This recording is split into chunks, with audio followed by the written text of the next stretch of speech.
So for the power skills, here, what we've done is just highlighted, three that we think would enable an individual to have leverage in terms of being able or being positioned again for higher level jobs, and then basically have the opportunity for upward mobility. And so we're talking about curiosity.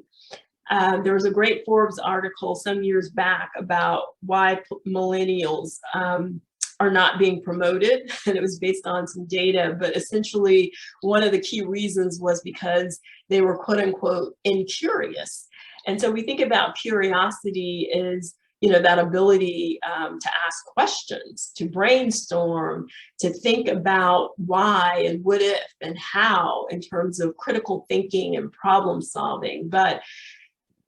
curiosity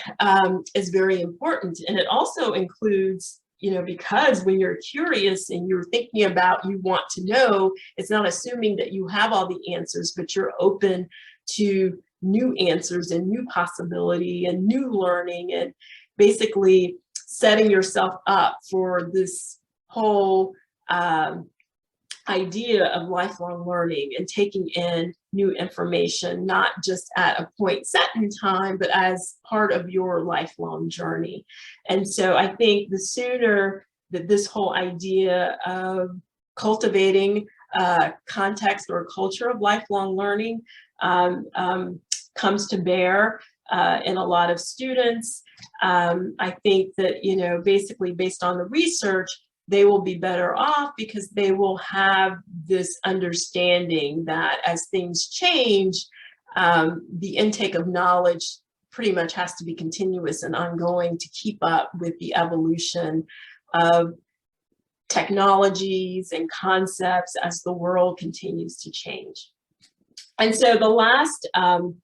item under power skills is self-management. And when we're talking about self-management, some might call it being able to have goals and to meet those goals. Some might call it, time management, but under the umbrella, we really are talking about time management, realizing goals, being consistent, being self-aware. I skipped over that one, but that's also to the point that you're self-aware and you understand what your key strengths are. You're better able to manage tasks and know what you can do and what you should do first, second, and third in terms of prioritizing those tasks.